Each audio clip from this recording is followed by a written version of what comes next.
C'est possible Un petit peu proche. Ah, Ja, ouais. ja, als ik kijk in een toeshot. Ja, kijk in een toeshot en kan ik ze zien. It's okay now? Ouais. Now it's okay? Ja, oké, d'accord. Oui, ok. On commence. Oui.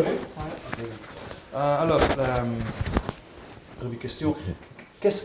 What was the reason for you to make this movie? Qu'est-ce que c'est la raison de produire, de produire cette film? Oui, bon.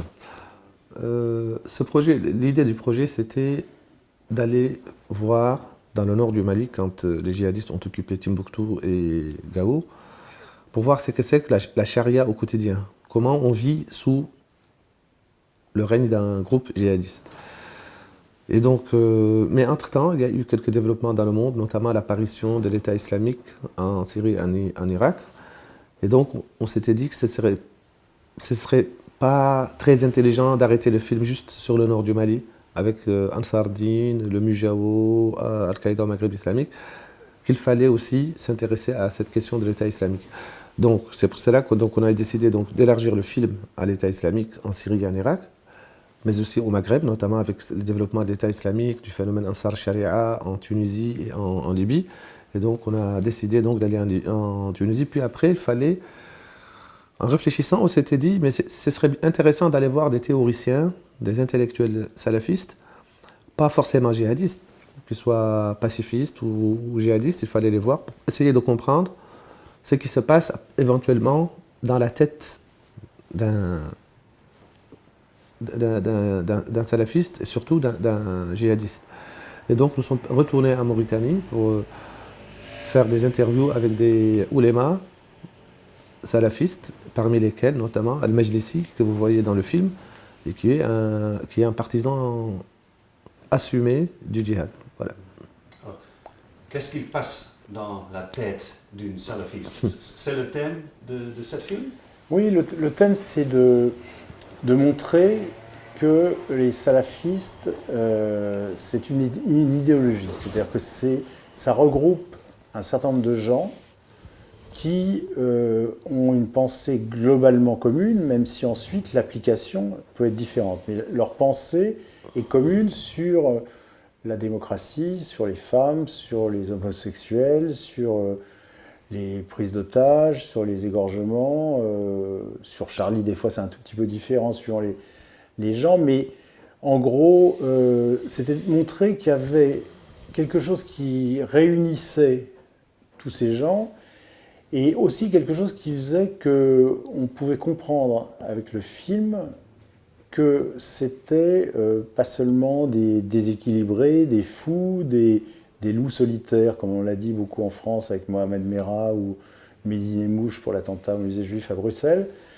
et que ce n'était pas une secte, que ce n'était pas un petit groupe de terroristes comme ça a pu exister en Russie à l'époque du Tsar, mais que c'était une partie importante de l'islam, en tout cas, je ne sais pas comment on peut le qualifier, mais en tout cas, oui, du monde islamique. La violence en votre film, c'est horrible à voir.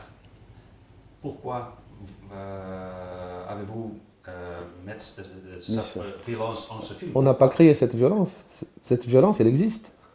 Pour parler de l'État islamique, par exemple, sans montrer comment l'État islamique, par exemple, juge les voleurs, comment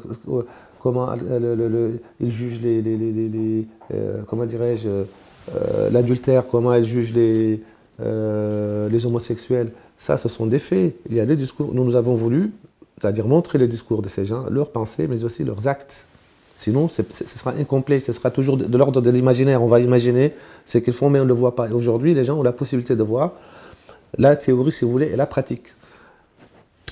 Parce que, si vous voulez, on n'aurait pas mis ces images, en fait, si on prend le problème dans l'autre sens.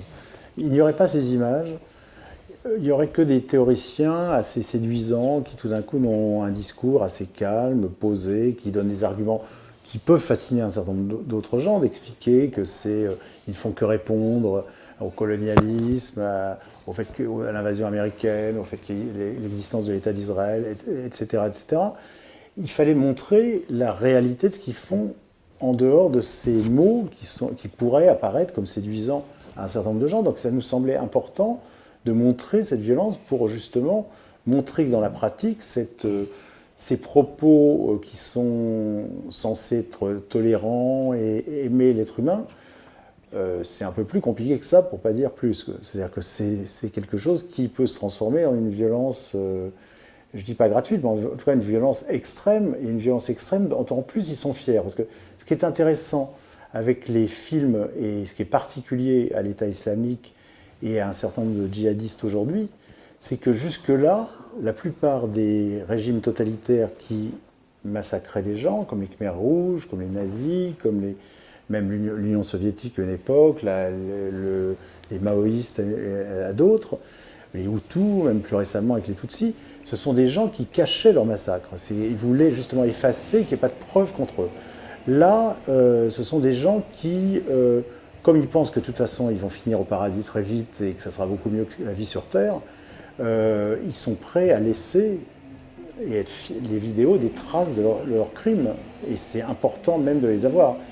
Mais en même temps, ce que nous voulions, c'est aussi avoir des vidéos qui sont pas que de la violence. Une des vidéos qui, moi, m'impressionne le plus, qui est dans le film, c'est la vidéo d'un jeune homme qui va se faire sauter avec un camion, avec des charges explosives. On le voit de très loin, donc c'est violent, mais pas plus que ce qu'on voit au journal télévisé à peu près tous les jours. Et en même temps, ce qui est très impressionnant, c'est ce qu'il raconte, c'est-à-dire que c'est le plus beau jour de sa vie, et il dit au revoir à ses copains, écoutez, je serai avec vous, je vous regarderai du paradis, et voilà. Donc c'est aussi une façon, dans ces vidéos, de rentrer dans leur pensée.